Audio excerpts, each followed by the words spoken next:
Não, legal. Então, já foi falado um pouco quem é o Sérgio. Então, é mais uma vez um privilégio poder contribuir com vocês. Sou fisioterapeuta.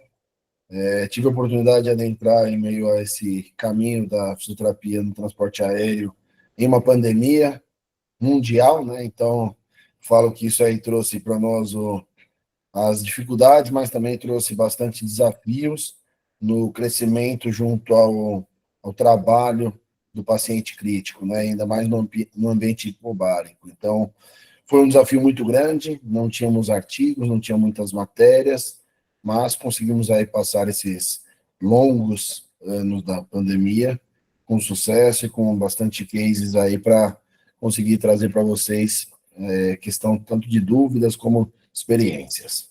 Então, vou deixar aí meu arroba do meu Instagram, depois, caso as pessoas queiram acompanhar, divulgar, perguntar, tirar dúvidas que não possam lembrar do momento que nós abrirmos aqui, então, depois a gente vai um bate-papo também pelo Instagram.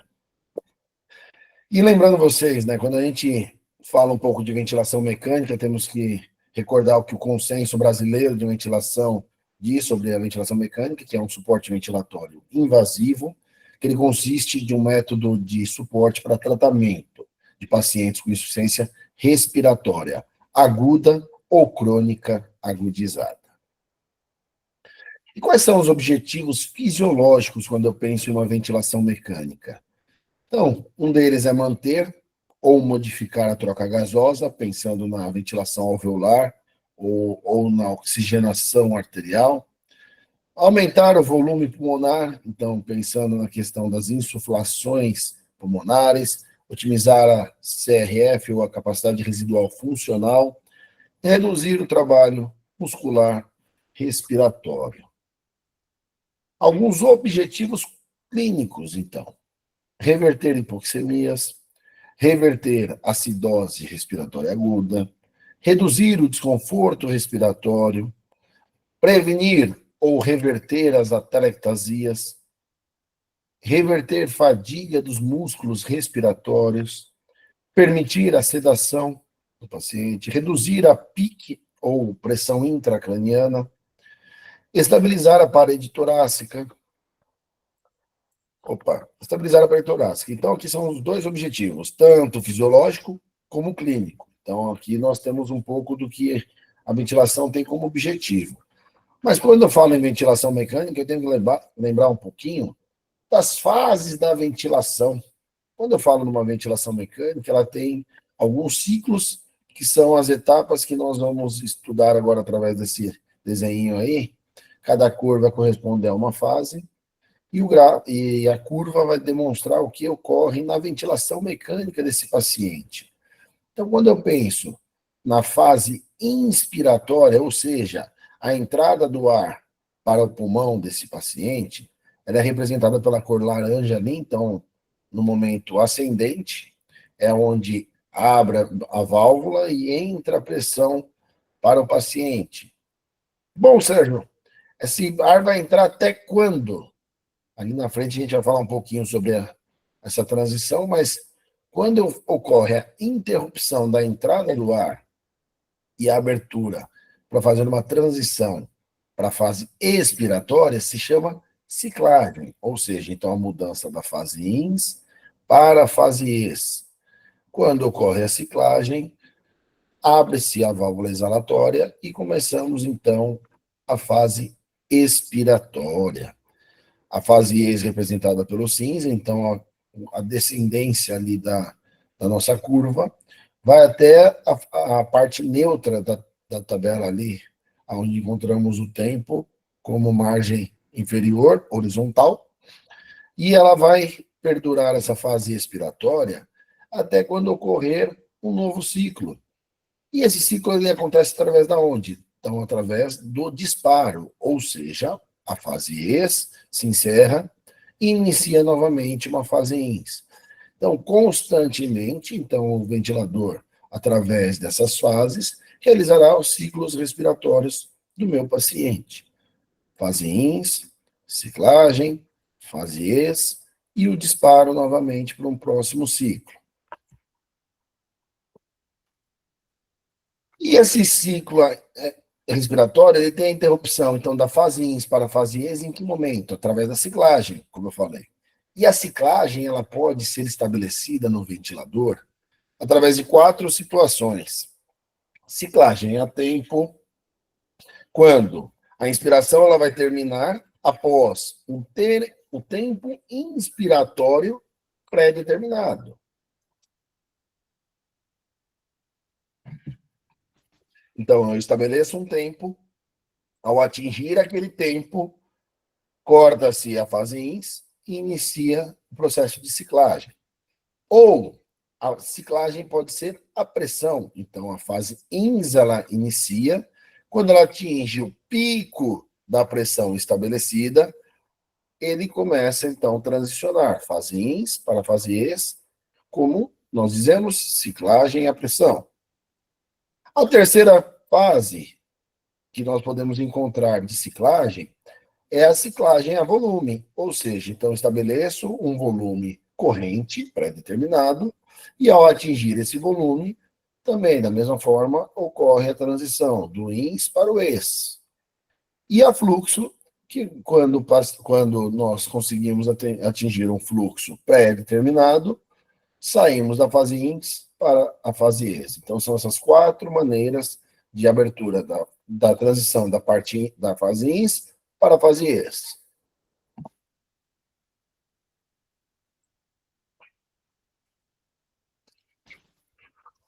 Então, quando eu vou trabalhar um pouco da ventilação em si, eu tenho que entender que eu consigo encontrar algumas modalidades que são corriqueiras no nosso dia a dia, sendo algumas mais utilizadas ou menos utilizadas em voo ou em ambiente intra-hospitalar.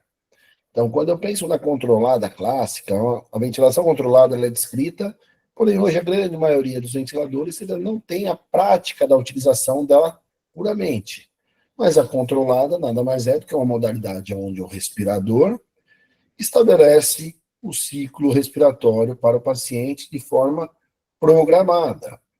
Ou seja, na nossa direita, as curvas volume, fluxo e pressão, elas são idênticas ou iguais. Por quê? Todo ciclo ali não sofre interrupção, não sofre estímulo externo do meu paciente.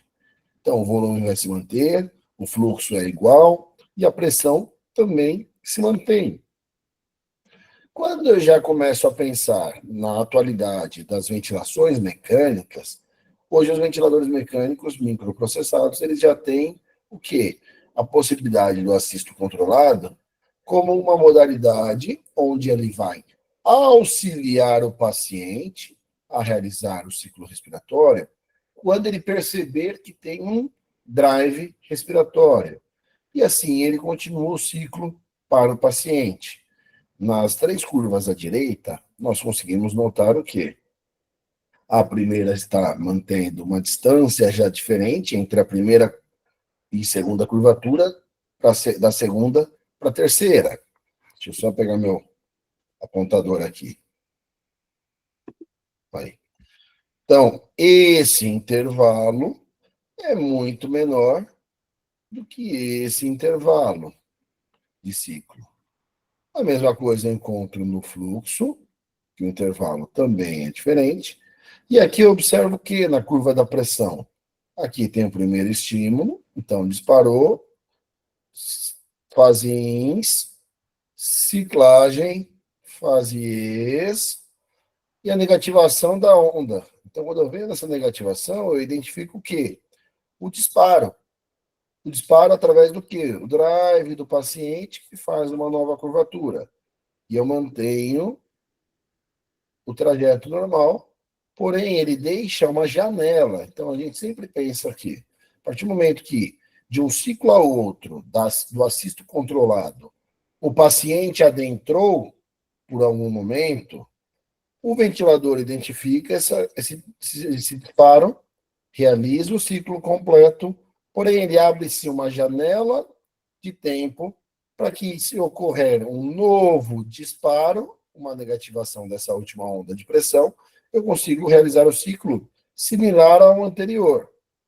Porém, se isso não ocorrer, como tem a parte controlada, ele estabelece novamente um novo ciclo.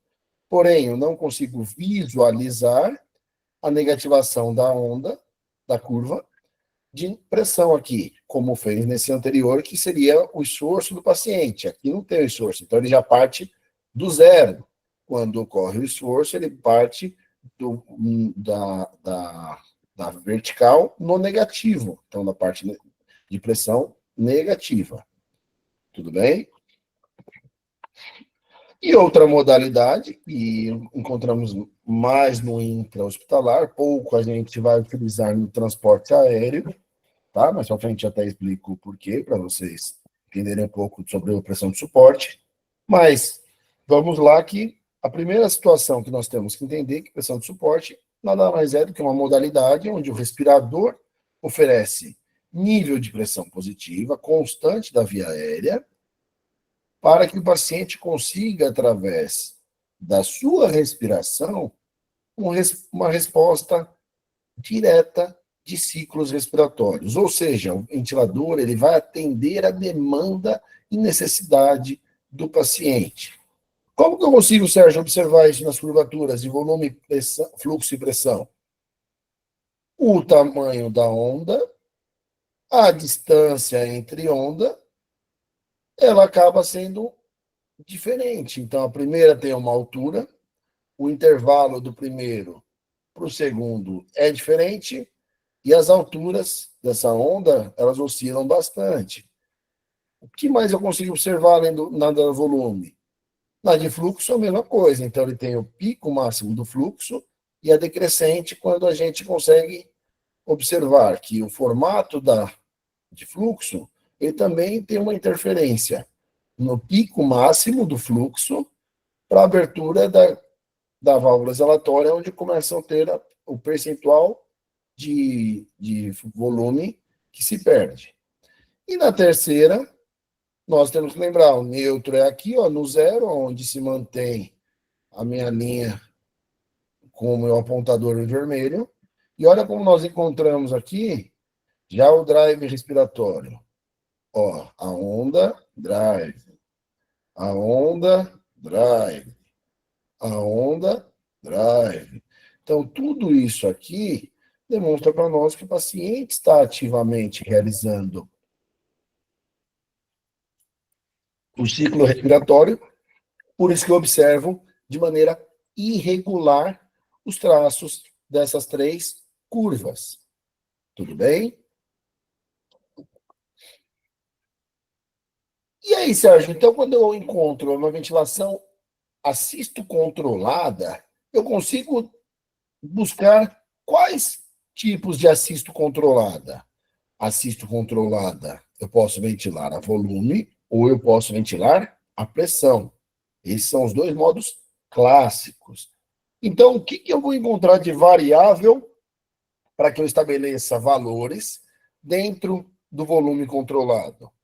Então, quando eu trabalho o volume controlado, o primeiro item que eu vou selecionar é o volume corrente que eu quero para esse meu paciente. O segundo momento, a frequência respiratória. Lembrando, assisto controlado, então eu tenho a janela de assistida, então eu estabeleço a sensibilidade do ventilador. O fluxo, que eu vou estabelecer para alcançar o volume desejado.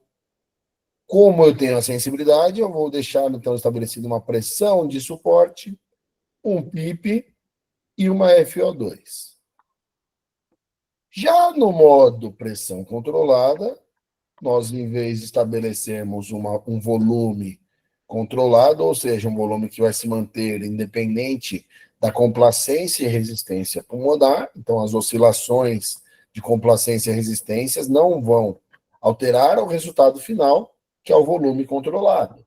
Já a pressão controlada, o volume ele não é contínuo, o volume é variável, decorrente de complacência e resistência pulmonar. E o que eu estabeleço? Eu estabeleço a pressão inspiratória, frequência respiratória, sensibilidade, tempo ins, PIP e FO2. Então, se eu for comparar um e o outro, a principal diferença que eu vou encontrar é a questão do volume. Então, se eu ventilo a volume, o volume é constante, estabelecido pelo controlador. Quando eu ventilo a pressão é controlada e garantida, porém o volume é variável. Tudo bem? E quando que ocorre, então, a indicação da ventilação mecânica?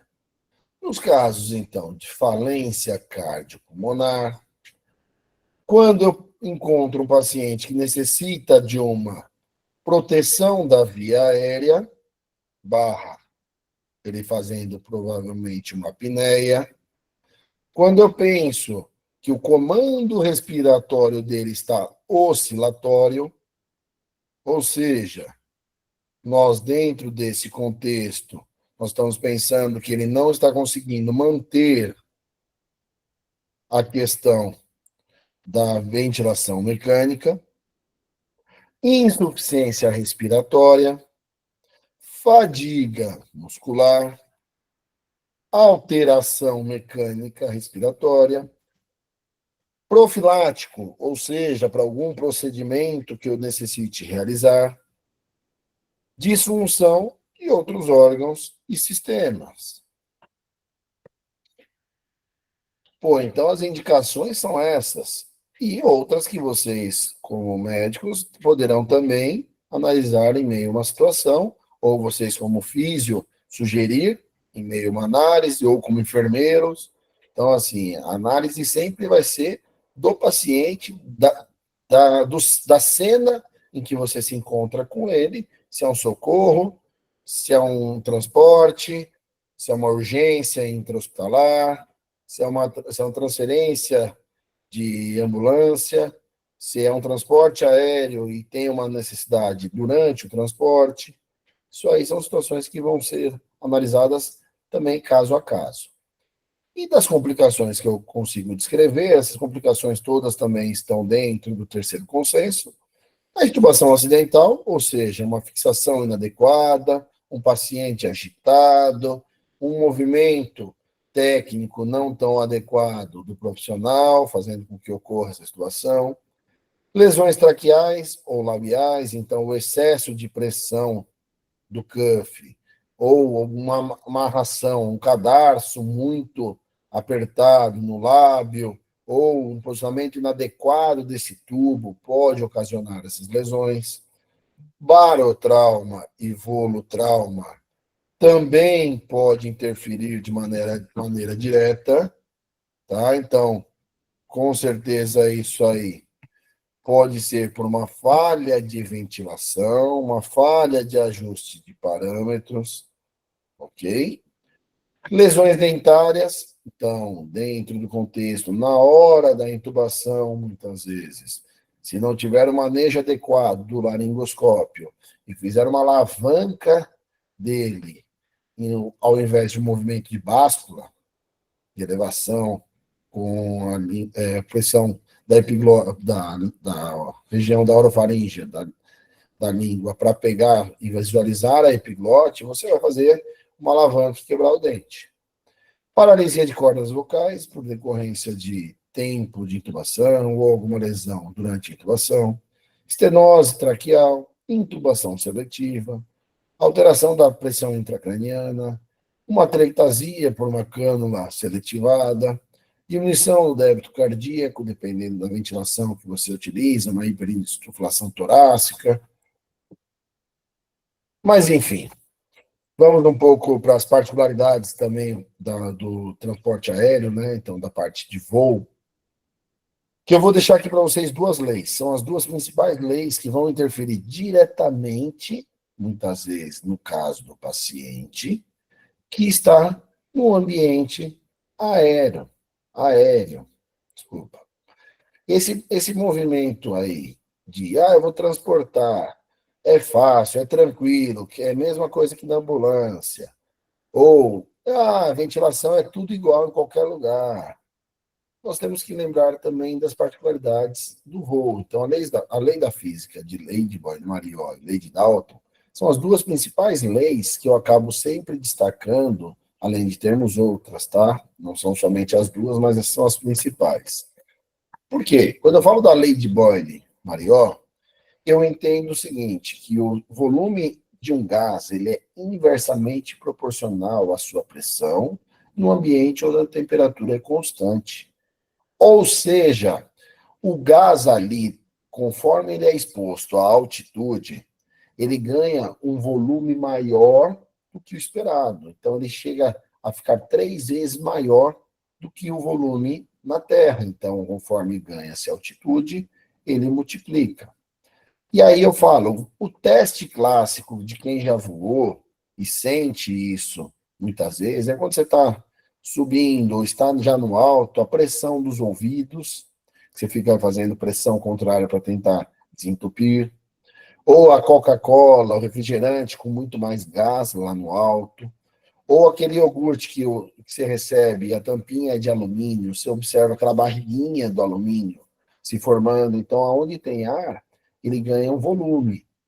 Muita gente que acaba voando sente esses principais, mas muitas vezes você vai sentir, se tiver uma dor de ouvido, um intenso desconforto. Se tiver comido uma feijoada e voar, você vai sentir um certo desconforto abdominal por conta dos gases. Mas aonde que isso trata meu paciente, Sérgio? Vamos pensar em algumas possibilidades. Uma delas, que eu sempre gosto de citar, é quando eu estou buscando para transportar ou resgatando um paciente vítima de pneumotórax, ou seja, ar entre as pleuras. Quando eu faço um transporte de um paciente como esse, se o pneumotórax ele é pequeno, ao ser exposto à altitude, eu posso, dentro do contexto, mas antes de eu completar, mas a cabine não é pressurizada? Olha, temos cabines pressurizadas e não pressurizadas. Se pressurizada, Sérgio, ela não faz função igual? Não, ela não se aproxima totalmente da pressão atmosférica que nós estamos na Terra. Ela tem uma pressurização a ponto de ficar próximo. Então, se é 765, dependendo da região que você está, lá você vai alcançar mais ou menos 1.800, 2.000 milímetros de mercúrio como pressão. Então, isso é suficiente para ter uma alteração da clínica do meu paciente. Mas, ó, voltando para o pneumotórax. Então, se eu não tiver um cuidado com esse pneumotórax antes de preparo para voo, o que vai acontecer?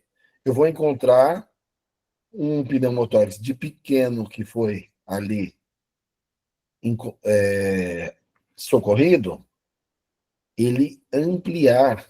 Por quê? O volume não se ganha conforme a altitude se alcança.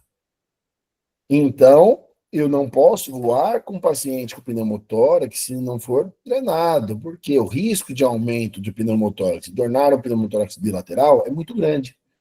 Ah, se é laminar e eu conseguir voar numa altitude mais baixa durante um trajeto por ser curto e eu não ter a segurança de drenar, você corre o risco de aumentar, mas não aumentar muito, você corre o risco de não ocorrer um aumento. Mas a grande maioria das vezes as indicações são sempre de drenagem ou punção, ok? E mais?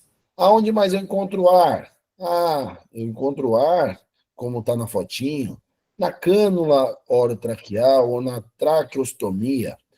E muito se fala das possibilidades desse volume de ar que é preenchido ali, ele ganhar um certo volume também, como nós falamos do caso do pneumotórax. Então, ele pode ampliar a ponto de gerar uma lesão traqueal, a ponto da instabilidade dessa pressão não fazer função adequada e romper até mesmo o cuff, e eu não consigo manter aquela pressão que é orientada pela literatura. Então, entre 20 e 30, alguns lugares 25 a 35, o que eu tenho como orientação? Na minha prática de voo, nós substituímos o ar por uma forma salina. Então, água. Água de injeção, substituindo a função do ar do cuff. Ele mantém pressurizado, ele mantém ali sem alteração do volume, porque o ar sofre alteração. A água não, o gás, né? Então não é o ar, é o gás. Ou, olha, eu não tenho essa prática, mas eu tenho em mão sempre um curfômetro. Então, durante todo o meu trajeto, eu vou usar o curfômetro para manter a mensuração adequada. Então, ok, são duas possibilidades hoje. A principal que eu tenho de manejo, que eu sempre utilizei em todos esses anos, é a da substituição para solução solúvel, pela solução solúvel, salina. Então, com isso, eu tenho uma facilidade de não precisar ficar me preocupando durante o trajeto, porque algumas equipes são reduzidas, então se trabalha com equipe reduzida, tem outras demandas, além de só observação do cuff, paciente muito instável ou muitas demandas a serem realizadas durante o voo, ok? E a outra lei é a lei de Dalton. Então, nós pensamos na lei de Dalton, nós lembramos que a pressão total de uma mistura de gás é igual à soma das pressões parciais de cada gás. Ou seja, quanto maior a altitude, menor a concentração de oxigênio. Então, quando eu falo isso, eu lembro das pessoas que vão escalar o Monte Everest e precisam de um preparo físico muito interessante. Por quê? Porque a concentração de oxigênio no sangue ela vai caindo conforme a altitude vai chegando. Então, muitas passam mal, outras morrem pelo caminho. E outro exemplo clássico é um jogo do Brasil, da seleção ou do seu time, jogando na Bolívia, por exemplo. Dentro do contexto, ali a concentração de oxigênio é mais baixa, as pessoas cansam mais rápido, sentem muita, acaba sentindo muito a questão de mal-estar, dor de cabeça, sonolência, os efeitos deletérios da altitude. E aí eu falo, poxa, mas aonde entra o meu paciente? Pensando numa pneumopatia, um paciente com uma pneumonia extensa, uma síndrome do desconforto respiratório agudo, o que nós vamos encontrar? Já um PO2, uma concentração mais baixa. Já vou encontrar um paciente com uma dificuldade de troca. Eu vou expor ele a uma altitude, então automaticamente, muitas vezes, eu vou encontrar esse paciente sofrendo por conta da hipoxemia. Então, eu penso da mesma forma em cuidar para prevenir, assim como a substituição do conteúdo do cuff, aqui eu vou fazer a titulação. Então, a cada 5 mil pés, eu titulo 30% do valor que está utilizando. E se em casos acima já de uma FiO2, acima de 60% em solo, eu já totalizo para 100% durante todo o meu trajeto. Ok? O que eu vou encontrar como ventiladores? Eu coloco para vocês alguns de transporte, nem todos eles são homologados para voo, então, se você nunca voou e vai montar uma empresa de táxi aéreo, vocês terão que buscar equipamentos que sejam homologados, que não sofram com a questão da altitude, da oscilação de pressão, com a questão da questão de ruído, oscilatórios. Então, tudo isso aí é interessante. Então, deixo aqui alguns modelos, o Microtac, o Oximag, o da Dräger, o T60 da Air Liquide, outros chineses, que é o S21, um outro Oxilog mais mecanizado, outros chineses aí para nos demonstrar ventiladores de transporte.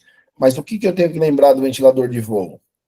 Que ele deve ser compacto, leve, resistente à queda e umidade, deve funcionar com apenas um único gás, então ele tem que funcionar o oxigênio, ele não pode ser de mistura entre oxigênio e ar comprimido, porque não temos essa possibilidade em voo, ou ele é ciclado e operacionalmente funcionando através do oxigênio ou através de uma turbina interna, tá ok?